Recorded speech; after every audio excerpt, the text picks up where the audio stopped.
Hello my dear friends, welcome to my channel. पिछले video में हम लोगों ने क्लास 10 आर.एस. अग्रवाल का एक्सरसाइज 1A को कंप्लीट कर चुके थे। इस वीडियो में हम लोग एक्सरसाइज 1B का एग्जाम्पल्स से सॉल्व करेंगे। क्वेश्चन नंबर 1 हमारा क्या कह रहा है?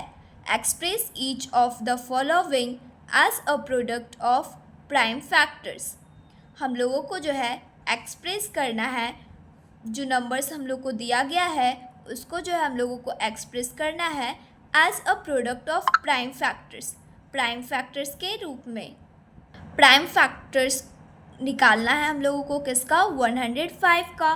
तो हम लोग जो है यहाँ पे लिखेंगे बाय प्राइम फैक्टराइजेशन।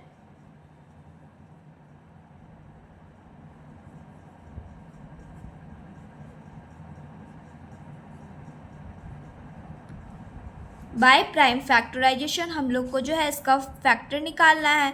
तो लिखेंगे यहाँ पे 105, ये 3 टाइम्स में करेंगे तो 3 यहाँ पे क्या हो जाएगा? 35।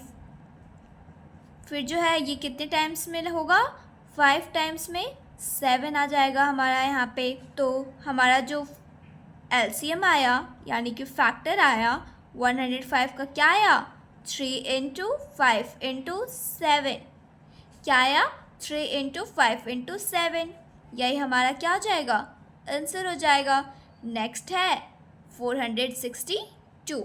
नेक्स्ट क्वेश्चन है 462। हम लोग इसका भी एलसीएम निकालेंगे। तो यहाँ पर भी लिखेंगे बाय प्राइम फैक्टराइजेशन।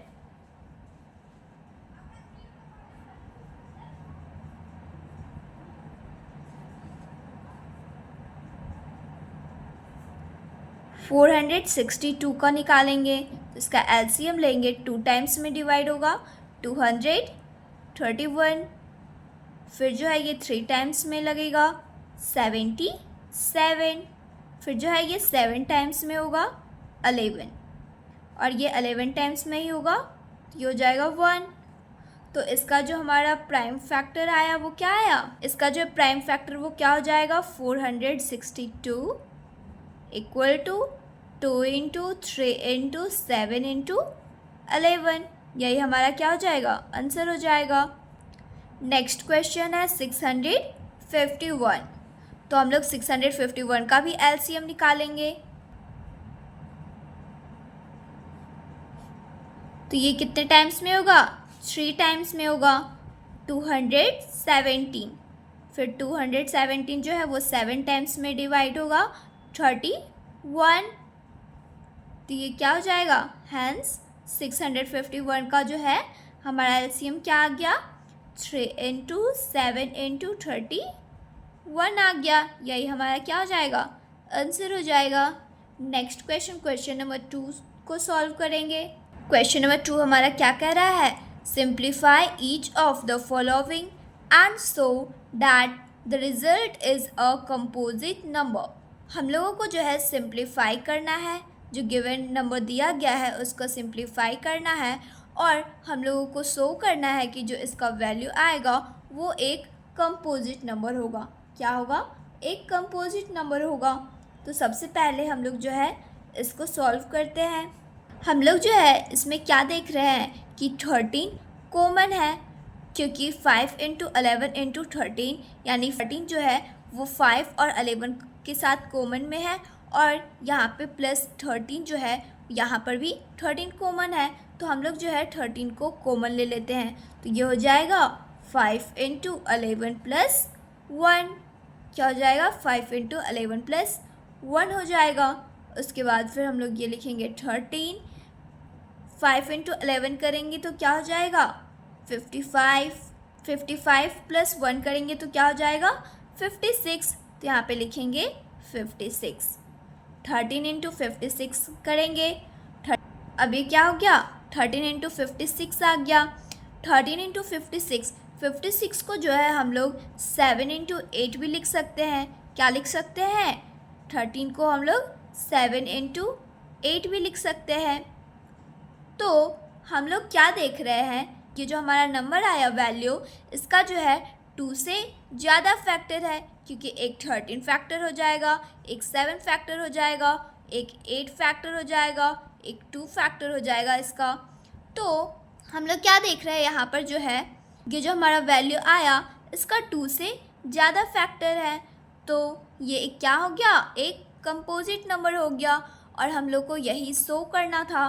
तो यहाँ पे लिखेंगे 10 द गिवन नंबर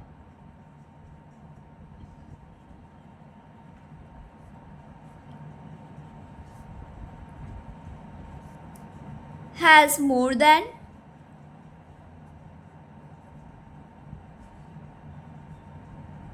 2 फैक्टर्स। जो गिवन नंबर आया उसके पास जो है 2 से ज़्यादा फैक्टर है, यानी कि ये जो वैल्यू दिया गया है उसका जो है 2 से ज़्यादा फैक्टर है, तो ये जो है एक कंपोजिट नंबर होगा। तो यहाँ पे लिखेंगे हम लोग hence it is a composite number.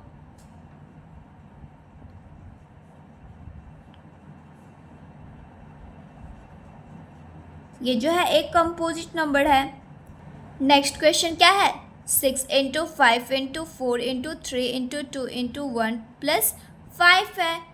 इसमें जो है हम लोग क्या देख रहे हैं कि 5 कॉमन आ रहा है, तो यहाँ पे जो है हम लोग 5 को कॉमन ले लेंगे, तो ये हो जाएगा 6 इंटू 4 इंटू 3 इंटू 2 इंटू 1 और ये हो जाएगा plus 1।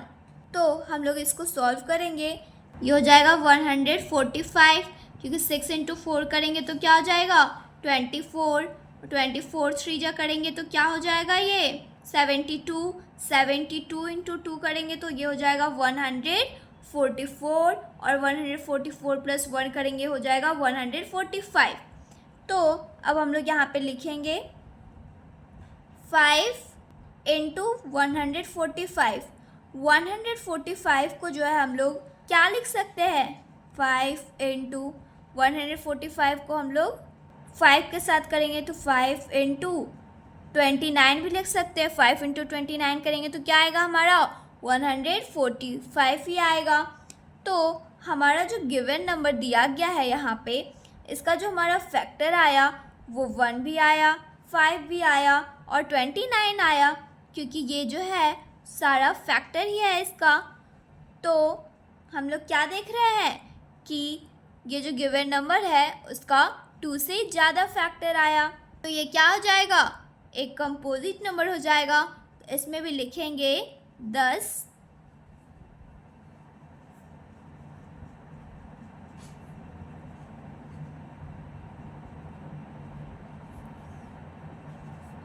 The given number has 1, 5, 29 as a factor.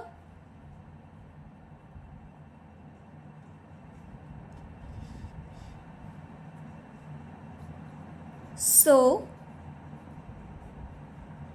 it is a composite number.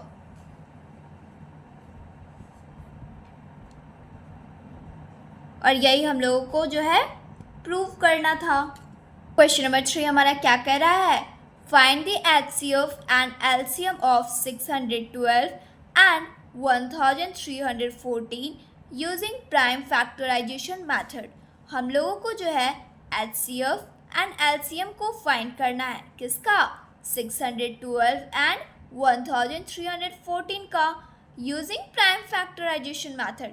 Prime factorisation method को यूज़ करके। तो सबसे पहले जो है हम लोग 612 और 1314 का LCM निकाल लेते हैं।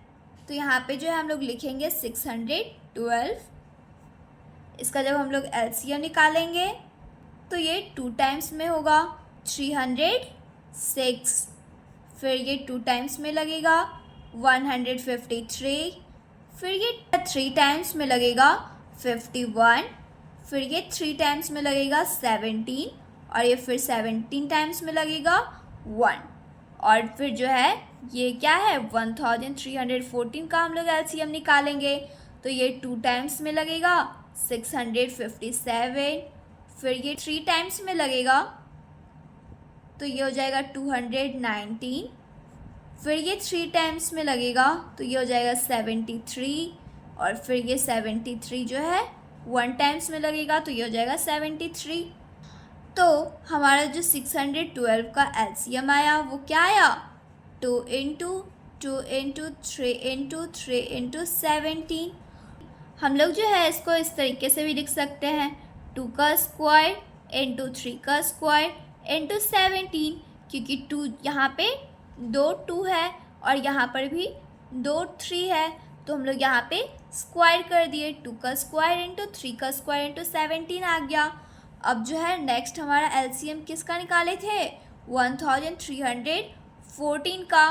तो हमारा एलसीएम क्या आया, 2 इंटू 3 इंटू 3 इंटू 73 आया। तो इसको हम लोग लिख सकते हैं 2 इंटू 3 का स्क्वायर इंटू 73। क्या लिख सकते हैं, 2 इंटू 3 का स्क्वायर इंटू 73, क्योंकि यहाँ पर जो है 2 टाइम्स 3 है। अब हम लोग प्राइम फैक्टराइजेशन मेथड का यूज़ करेंगे और सबसे पहले जो है एचसीएफ निकालेंगे। जब हम लोग प्राइम फैक्टराइजेशन मेथड का यूज़ करके एचसीएफ निकालते हैं तो उसमें जो है ना हम लोग ये देखते हैं कि दोनों जो हम लोग एलसीएम निकाले हैं इन दोनों में कौन कॉमन है और इसका लोवेस्ट पावर, या जैसे कि यहाँ पे भी 2 स्क्वायर है और यहाँ पे 2 है, यानी कि ये दोनों में जो है 2 कॉमन आ रहा है और लोवेस्ट पावर किस में है, तो यहाँ पे 2 में है। तो जो हमारा यहाँ पे जब हम लोग एचसीएफ निकालेंगे तो हमारा क्या हो जाएगा, 2 हो जाएगा, 2 इंटू उसके बाद हम लोग दोनों में जो है कॉमन क्या आ रहा है, 3 स्क्वायर आ रहा है, तो 2 इंटू 3 स्क्वायर जो है वो एचसीएफ हो जाएगा। तो यहाँ पे हम लोग लिखेंगे therefore HCF of 612 and 1314 equal to 2 into 3 का स्क्वायर। अब हम लोग जो है इसको सॉल्व करेंगे, 2 इंटू 3 का स्क्वायर क्या होता है, 9 इक्वल टू 18, यही हो जाएगा हमारा एचसीएफ। और जब हम लोग एलसीएम को फाइंड करेंगे, LCM of 612 and 1314 equal to, LCM में जो है हम लोग सारे वैल्यूज़ को रखते हैं, लेकिन जो कॉमन वैल्यूज़ आते हैं उनका हम लोग हाईएस्ट पावर को लिखते हैं। फॉर एग्ज़ाम्पल यहाँ पे 2 जो है वो कॉमन में आ रहा है, लेकिन हाईएस्ट पावर किस में है, 2 स्क्वायर है हाईएस्ट पावर, तो ये हो जाएगा यहाँ पे 2 का स्क्वायर इंटू, फिर यहाँ पे जो है 3 कॉमन आ रहा है तो ये हो जाएगा 3 का स्क्वायर इंटू, फिर जितने भी एक्स्ट्रा नंबर होते हैं हम लोग एलसीएम में वो भी लिखते हैं, तो ये हो जाएगा इंटू 17 इंटू 73। अब इसको सॉल्व करेंगे, ये हो जाएगा 2 का स्क्वायर करेंगे क्या हो जाएगा 4 इंटू 3 का स्क्वायर करेंगे तो क्या होगा 9 इंटू 17 इंटू 73। जब हम लोग इसको मल्टीप्लाई करेंगे तो ये हो जाएगा 44,676। तो हमारा जो एचसीएफ आया वो क्या आया 18, और जो हमारा एलसीएम आया वो क्या आया 44,676। और हम लोगों को क्या फाइंड करने के लिए बोला जा रहा था, एचसीएफ और एलसीएम ही, तो यहाँ पे हम लोग लिख देंगे hence HCF equal to 18 and LCM equal to 44,676। यही हमारा क्या हो जाएगा आंसर। अगर आप लोगों ने अभी तक इस चैनल को सब्सक्राइब नहीं किया है तो प्लीज़ सब्सक्राइब कर ले और वीडियो को लाइक करें, शेयर करें। Thanks for watching.